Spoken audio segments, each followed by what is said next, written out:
X exam में फिर से एक बार आपका स्वागत है। तो गाइज आज का टॉपिक है प्रॉफिट एंड लॉस, जिसे कहा जाता है लाभ तथा हानि। तो गाइज आपके लिए मैं इंपॉर्टेंट क्वेश्चन लेके आया हूँ जो आपके एग्जाम के लिए काफ़ी इंपॉर्टेंट होगा। और ये सारे क्वेश्चन रिपीटेड क्वेश्चन है जो बहुत ही इंपॉर्टेंट है। तो चलिए गाइज स्क्रीन पर बने रहिए।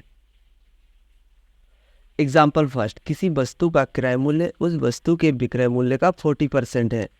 विक्रय मूल्य क्रय मूल्य का कितने प्रतिशत है? तो देखिए 40% की जो फ्रैक्शन वैल्यू होती है 2/5 होती है। अब 2/5 कैसे आता है? देखिए ये आ गई है 40 और ये आ गई है परसेंटेज। जब इसको काटते हैं तो 2/5 आता है। अब कहा जा रहा है कि वस्तु का क्रय मूल्य यानी कि कॉस्ट प्राइस, वस्तु का क्रय मूल्य उस वस्तु के विक्रय मूल्य के 40% है। ठीक है, तो अब दूसरी तरफ कहा जा रहा है कि विक्रय मूल्य क्रय मूल्य का कितना प्रतिशत है। तो वस्तु का जो विक्रय मूल्य हो गया वो 5 हो गया और वस्तु का क्रय मूल्य वो 2 हो गया। तो अब इसका परसेंटेज निकाल देना है, तो ये आ जाता है 250%, जो कि ऑप्शन डी नंबर पे।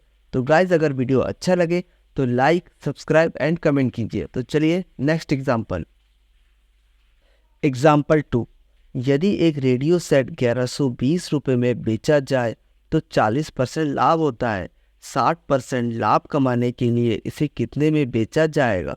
तो देखिए 40% की जो फ्रैक्शन वैल्यू होती है वो 2/5 होती है, यानी कि 5 इसकी कॉस्ट प्राइस हो गई। 5 अगर कॉस्ट प्राइस है, देखिए 5 में अगर 2 का लाभ होता है, 5 में अगर 2 का लाभ होता है तो सेलिंग प्राइस 7 पे हुई है। तो ठीक है, सेलिंग प्राइस इसकी 7 पे हुई है। और दूसरी तरफ 60% अगर लाभ कमाने के लिए कितने में बेचा जाएगा? तो 60% की जो फ्रैक्शन वैल्यू होती है 3/5 होती है। तो 5 इसकी कॉस्ट प्राइस हो गई। तो 5 में अगर 3 का लाभ होता है, 5 में अगर 3 का लाभ होता है तो सेलिंग प्राइस 8 पे हुई है। तो ये सेलिंग प्राइस, ठीक है। तो पहले की सेलिंग प्राइस दे रखा है 1120 रुपये, ठीक है। तो एक बराबर हो जाएगा 160 रुपये। तो हमें बाद की सेलिंग प्राइस चाहिए जो कि 60% लाभ होगा। तो बाद की सेलिंग प्राइस 8 है, तो 8 से मल्टीप्लाई हो जाएगा 160 रुपये। तो ये आ जाएगा 1280 रुपये, जो कि ऑप्शन बी नंबर पे। तो गाइस अभी तक हमारे चैनल को सब्सक्राइब नहीं किया है तो प्लीज़ सब्सक्राइब कीजिए और वीडियो के अंत तक बने रहिए। तो चलिए नेक्स्ट एग्जाम्पल। एग्जाम्पल 3, प्रीति ने एक पुस्तक 10% हानि पर बेची। यदि वह इसे 85 रुपये अधिक में बेचती तो उसे 7% लाभ होता। पुस्तक का क्रय मूल्य क्या है? तो देखिए सीपी मान लीजिए 100 है, ठीक है, 100 है। तो 100 को जब हम 10% हानि पर बेचता हूँ तो 90 पे सेलिंग प्राइस हुई है, ठीक है। अब 85 रुपये अगर अधिक में बेचती तो 7% लाभ होता। तो 100 को अगर मैं 7% लाभ पर बेचता हूँ तो सेलिंग प्राइस 107 हो जाएगी, ठीक है। और इन दोनों का जो डिफरेंट है वो 17 एसपी है। तो 17 एसपी के बराबर हो जाएगा 85 रुपये, ठीक है। तो 1 एसपी बराबर हो जाएगा 5 रुपये। अब हमें चाहिए पुस्तक का क्रय मूल्य। तो 100 सीपी बराबर हो जाएगा 5 से मल्टीप्लाई करने के बाद ये 500 रुपये, जो कि ऑप्शन ए नंबर पे। तो चलिए नेक्स्ट एग्जाम्पल। एग्जाम्पल 4, एक व्यापारी अपनी वस्तुओं का 2/3 स्टॉक 20% लाभ पर तथा शेष 14% लाभ पर बेचता है। उस व्यापारी को कुल सौदे में कितने प्रतिशत लाभ होता है? तो देखिए 3 को मैं 300 मान लेता हूँ। 300 हो गया टोटल स्टॉक्स, ठीक है। अब 300 का 2/3 जो होता है वो 200 होता है। और 200 को मैं अगर 20% लाभ पर बेचता हूँ तो 240 हो जाएगा सेलिंग प्राइस और ये कॉस्ट प्राइस।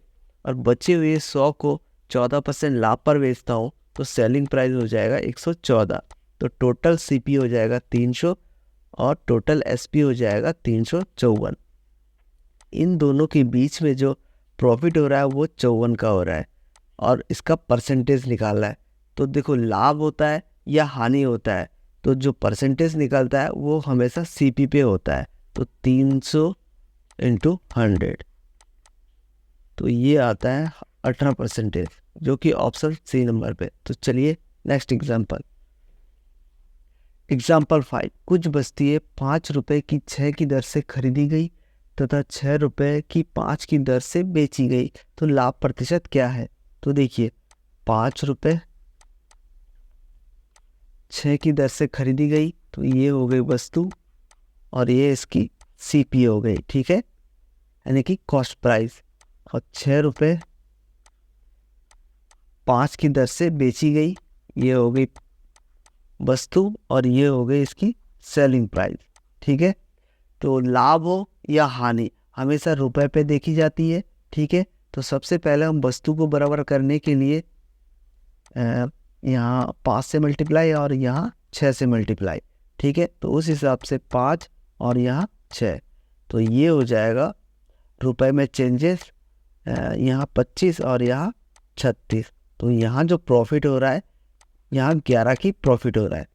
तो लाभ प्रतिशत निकालने के लिए हमेशा सीपी पे होता है, तो ये 25 और ये 11 यानी कि प्रॉफिट, तो इसका जो परसेंटेज आ जाएगा ये 44%, जो कि ऑप्शन डी नंबर पे। तो चलिए नेक्स्ट एग्जाम्पल 6, 20 वस्तु का क्रय मूल्य x वस्तु के विक्रय मूल्य के बराबर है। यदि लाभ 25% हो तो x का मान क्या होगा? तो देखिए 20 वस्तु का क्रय मूल्य, ठीक है, 20 सीपी इक्वल टू x वस्तु के विक्रय मूल्य के बराबर है, तो ये हो गया x एसपी। तो यहाँ से आ जाएगा एसपी वाई सीपी 20/x, ठीक है। अब लाभ अगर 25% हो तो 25% की जो फ्रैक्शन वैल्यू होती है 1/4 होती है, 4 होगी सीपी, और अगर 4 में 1 का लाभ होता है तो एसपी हो जाएगा 5। अब एसपी अब इसको आराम से बराबर कर सकते हैं, तो 5 चक्कू 20, तो ये हो जाएगा x बराबर 16 यानी कि 16, जो कि ऑप्शन बी नंबर पे। तो चलिए नेक्स्ट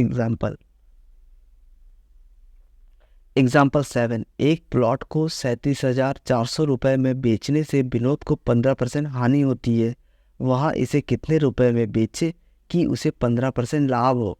तो देखिए 15% हानि होती है, इसका जो फ्रैक्शन वैल्यू होती है 3/20, तो 20 इसका कॉस्ट प्राइस हो जाएगा।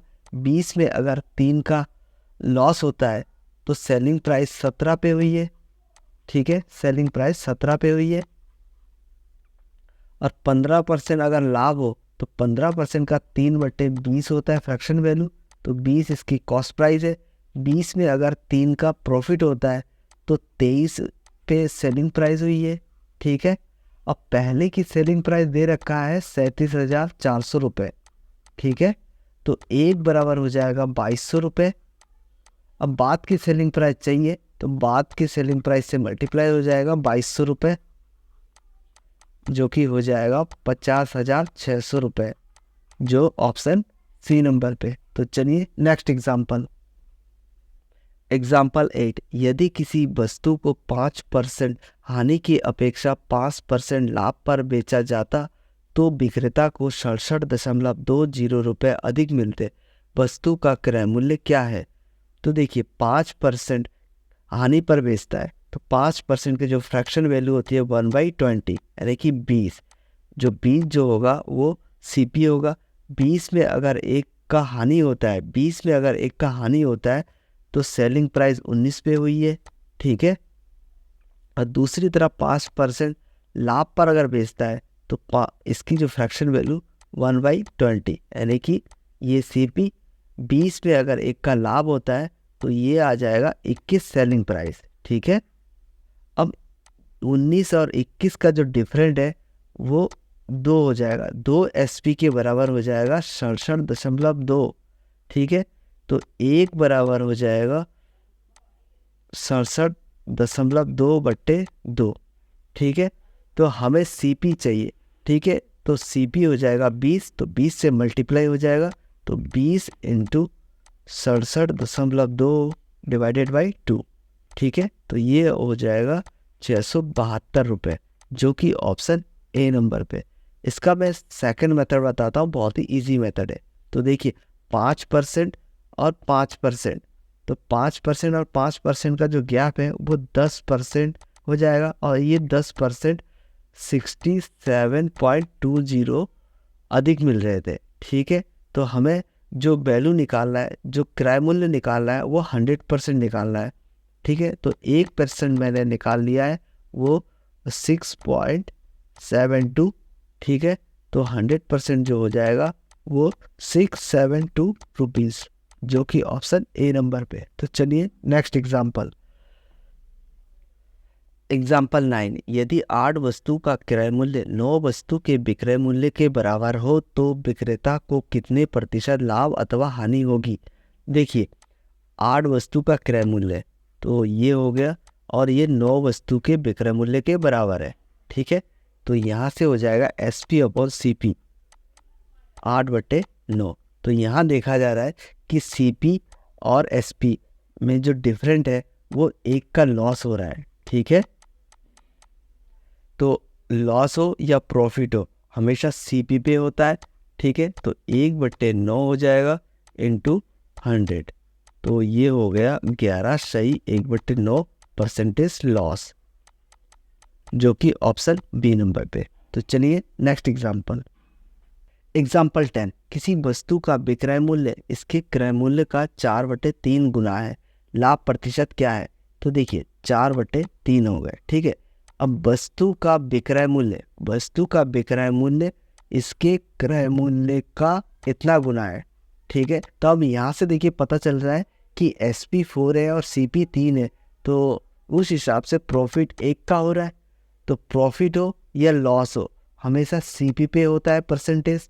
ठीक है, तो प्रॉफिट और ये CP इंटू 100, तो ये हो गया 33 सही 1/3%, जो कि ऑप्शन डी नंबर पे। तो गाइस अगर वीडियो अच्छा लगे तो लाइक, सब्सक्राइब एंड कमेंट कीजिए। तो चलिए नेक्स्ट वीडियो है।